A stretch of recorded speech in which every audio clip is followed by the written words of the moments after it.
No. So instead of being dependent on government for land and other things and fiscal incentives and things like that, if government just invests, promotes a place, and then after that allows people to come and buy land, helps them getting it converted, helps them get proper FSI, and do not dabble into the procedure when the construction is actually happening, then that itself is a big favor. And that is what we do in Gujarat. Ashish, I know you've had a long history in the tourism sector, and you've promoted tourism in Kerala through joint ventures and other means. And I think probably one of the most significant things that I guess you're responsible for in Maharashtra is the increase in FSI for hotels, which now has gone up to 5 in some cases, and certainly 3.5.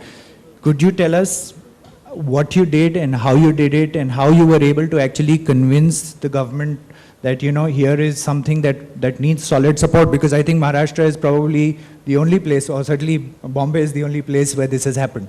And I think, you know, all the other states and all the other cities can take a leaf out of this fantastic Uttam, not initiative. Only 5, they've gone to indefinite, and I would like to congratulate and applaud Ashish's effort, and since he's been so close to our industry, an excellent arrangement that he'd been able to do with the CM, and fantastic announcements we had the other day when Tourism Minister himself were able to announce this.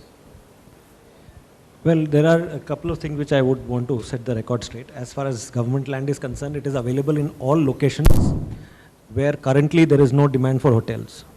If anyone here wants to invest in any place outside of the MMR region and the PMR region, which is the Mumbai metropolitan region and the Pune metropolitan region, then lands are available in plenty, and anybody who intends to invest in those locations, I'll personally ensure that they get land at regular prices. I must also say that the land prices haven't gone up because government has intervened and sort of make them go up. Land prices have gone up because there are competing demands for land. And when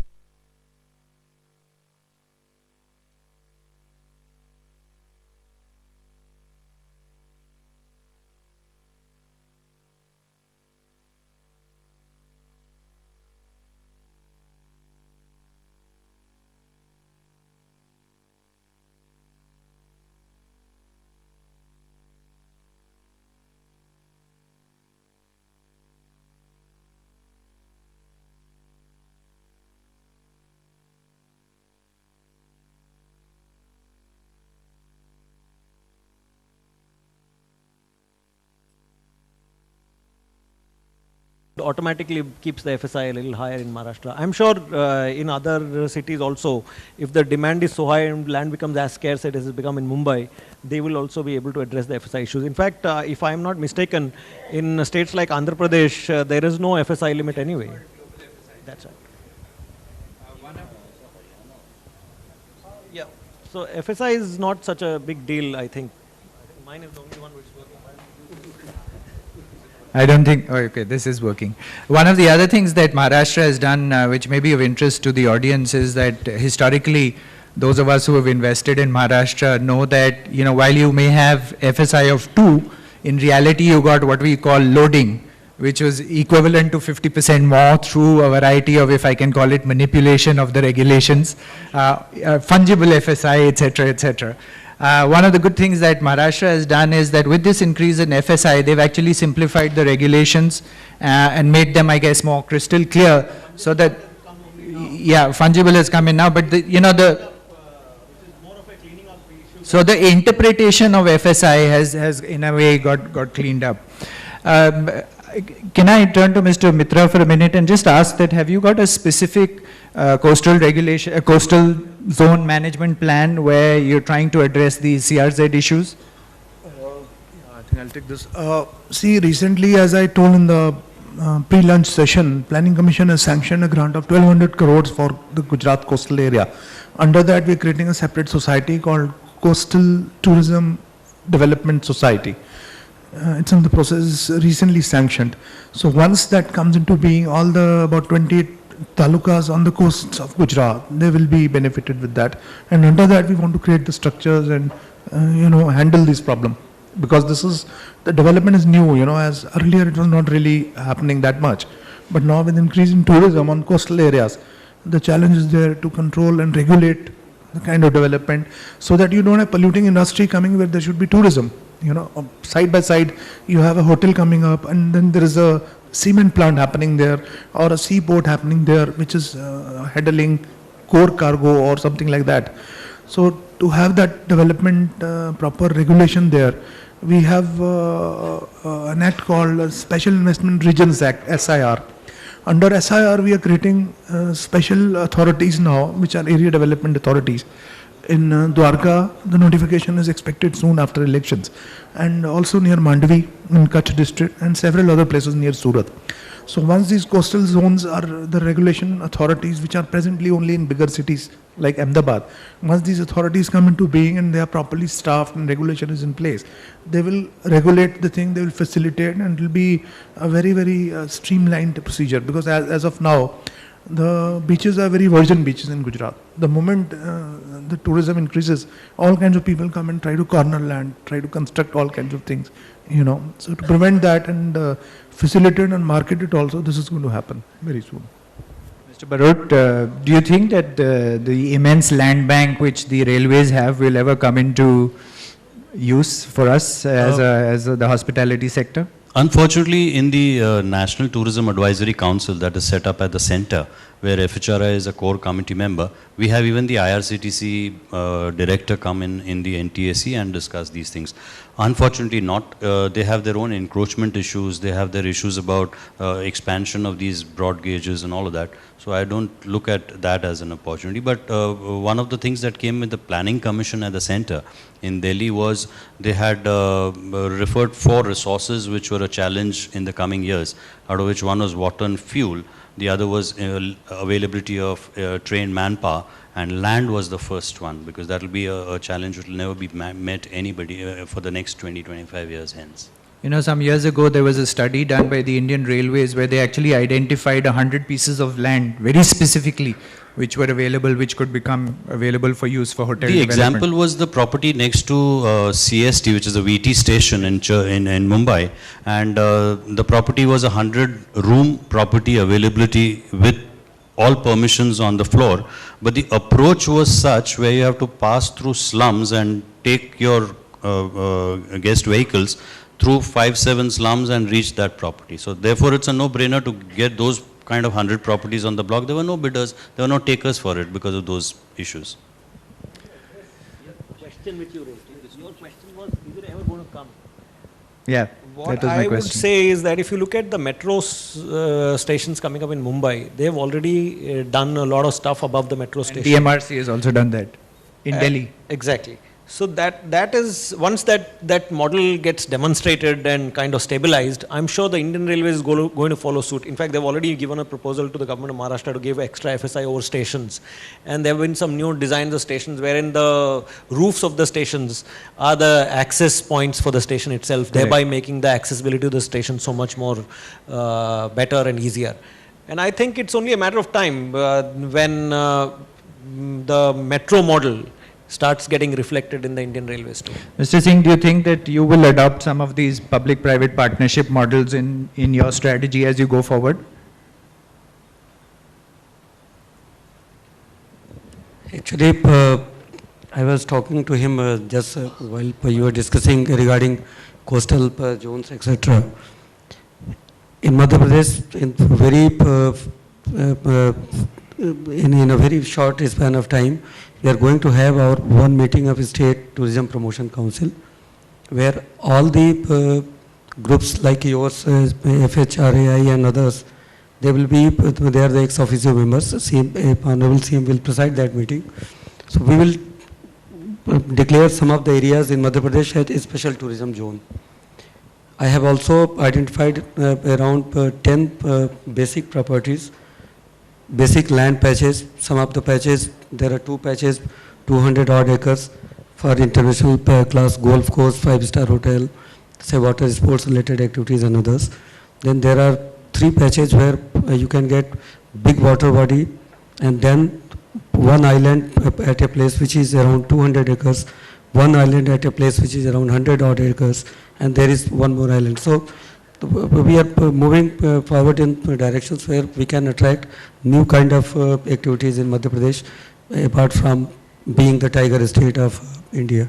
The third thing we want to do, that in places like Indore, where big companies like TCS and Infosys are going to move, but they have already taken up the land and they have declared those areas as special economic zone. So we are trying to promote the hotel industry and some other activities, say conference halls, all these things, convention centers, all these things are going to be promoted in bigger cities like that.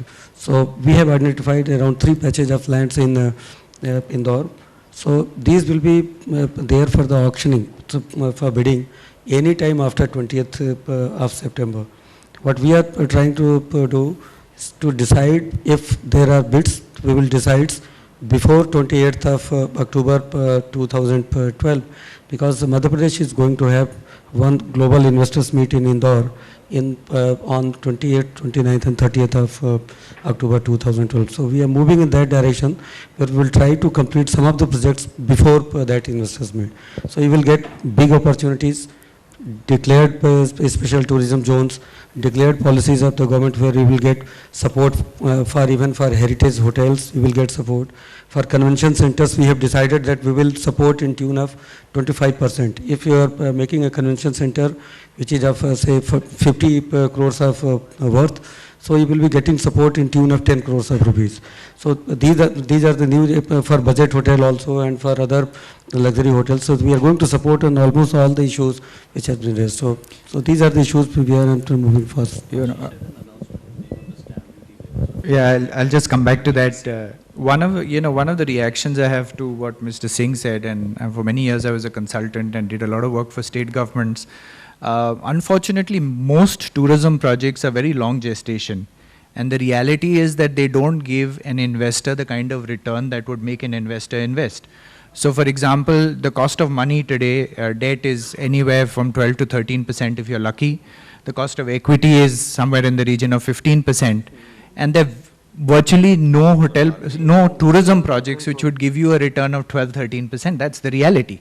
So that means there's no value, economic value addition that is taking place, that can take place in the hotel sector. And I think state and state governments have failed to realize that they need to make a set of incentives available which allow investors to actually come in. In fact, Andhra Pradesh is probably one state which did that successfully, because they were able to set reserve prices which made sense for an investor to earn something more than 10, 12% and thereby pay the state back. So I think this is one of the challenges that is there. So I would only request that when you look at tourism projects at your state level, just look at and get an unbiased feasibility study done, saying what is the actual return and what are the special incentives that are necessary. And this whole concept of viability gap funding, which the government has done certainly for roads and ports and so on, I think it needs to come into the tourism sector, because most tourism projects will not give you that 12, 13% return. And very specifically talking of convention centers, you mentioned 50 crores. The reality is an average convention center costs about 200 crores. And the average return, you'll be surprised, on a convention center is somewhere between 3 and 5%. So why will anybody invest in a convention center? Which is why state governments across the world invest in convention centers, because it's not the spending on hotels or on the convention center, but it's the people visiting, using taxis. 50% of the spending is on shopping, tax revenues, etc., etc. So, yeah. Still working. Yeah, okay. Convention centers particularly, I would rate them as part of public infrastructure, which governments have to do it. We have done in Gandhinagar near Ahmedabad, one of the largest in the country today, which can seat 6,000 people. It has been at government's own cost. And as a result of that, so many new hotels are now opening up around that in Gandhinagar area. Other than that, so far as governments are concerned, I think once the hotel sets up, or a resort or something like that, government must provide connectivity to that. Things like roads and all that. Even far off resorts, people set up far off resorts and then they look for connectivity, which we need to do. And that is where the role of government is very important. I think instead of asking for direct incentives or for subsidizing the cost of a project, which is very, very difficult under any system, if you ask for these peripheral facilities, that will be very good, much more feasible. Will we ever see a single window become a reality? for approvals? A lot of Because it takes windows- anywhere from 6 months to a year and a half to get approvals today. A lot of With 100 windows- approvals for every hotel A project. lot of windows inside the window which we need to close as governments, that's what we need to keep many departments off. That's a big challenge even for us. I think one of the things that you've done in Gujarat is at least you have some kind of an escort service, investor escort service. Yeah, we have Good good stock, which I think other states would yeah. do well to follow. Yeah. But I mean, my view is that, I don't see single window ever becoming a reality. No, It's, we have created an organization, sort of, just the fad of single window being tom-tommed about everywhere. What we have done is we set up a separate organization called Gujarat Tourism Opportunities Limited. It's a private sector company. It's a joint sector company with ILFS as members. The entire management is with ILFS.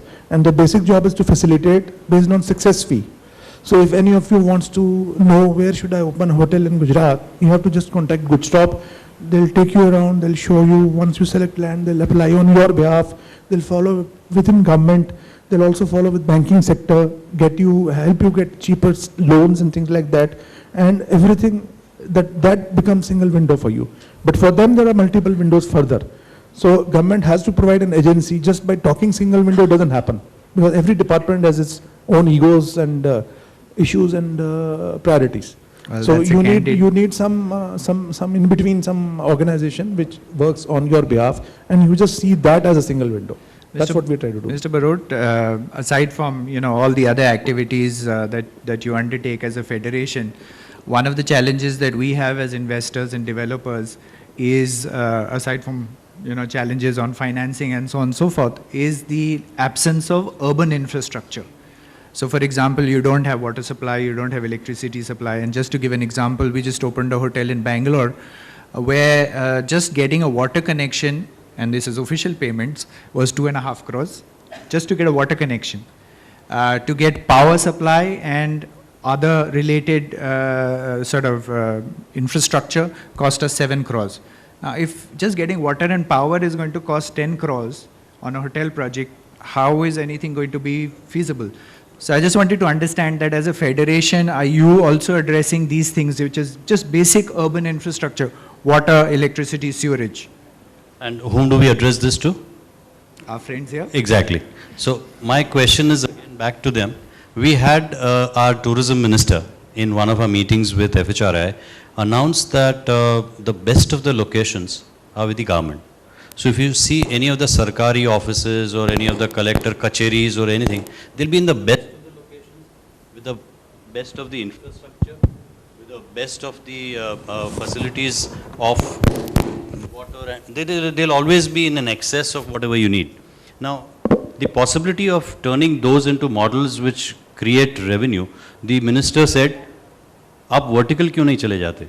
Which means take the Sarkari kacheris and all of those right at the top or at the bottom and put your hotel projects in between. So I, as a government, don't require permissions that you private sector guys need.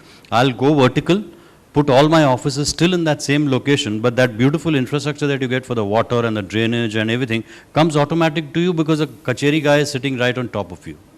In fact, that's a fantastic model, and just to cite some examples, internationally, across the world, there is a very popular model which is to take government buildings as well as what I would call social infrastructure, so things like colleges, sports stadiums, etc., which all our cities have, and actually do a public-private partnership model, because you have tens of acres that a sports stadium has, or that a college in the city has. You just need 1 acre or 2 acres to set up a tourism project, and you can do an excellent PPP model on that. So that's something that there are maybe incentives Mr. Singh can look at in his policy. by the government also. I don't know why Ashish is bored out of this convention for 3 days. He's listening to the same story and he said, I don't want to again say this.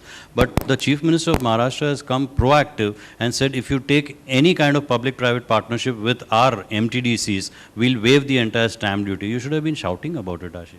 Yeah, but the challenge, Mr. Barot, is that in today's environment, if I can speak in support of Ashish, if today any government officer sticks out his neck to do something innovative, he's going to get into trouble, right? Ashish? Not with CMO sitting here. I think that's I true. There's a just want paralysis to- because, I just want I to mean, add- in the past, you used to have, I mean, Ashish has been part of it, where they stuck out their necks and put into place policies and investment programs which were innovative out of the box. But I think today, in the environment that we have in the country, anybody, any bureaucrat tries to do something which is innovative, there is supposed to be an agenda behind it. Ashish? The challenge is in the selection process. Like you want to have, let's say, a collectorate converted into a hotel. Why should it not be a residential complex in Mumbai where you would fetch 50% more? Why should it not be a mall? Why should it only be a hotel? So as these are some of the challenges. So if you start converting every government building into a mall, then obviously you are not going to get water and electricity in your hotels anyway. I mean, because there will be nobody to provide water and electricity. There will be only a mall running there. And so these are some of the issues where it becomes very challenging for anybody in government to take a call. It's very easy to give this suggestion that why don't you convert a collectorate into a hotel? But it's extremely difficult to make these choices, whether it should be a school, whether it should be a college, whether it should be a hotel, whether it should be a mall, whether it should be a hospital. And each federation would have its own reason why it should be a mall or why it should be a hospital or why it should be a hotel. So when you look at it from that perspective, the challenge becomes more. And as you rightly said today, the other problem is that everything is being seen as if there is an agenda driving that decision. Many times I was discussing with somebody that if you look at, say, the Colgate scam, it's not related to this conversation, but somewhere it relates to how government policy is getting impacted. The way coal mines, or for that matter mines, were being allocated from the time we became independent was that whoever came first could take it because there were enough mines to take. So this was this first come first served policy.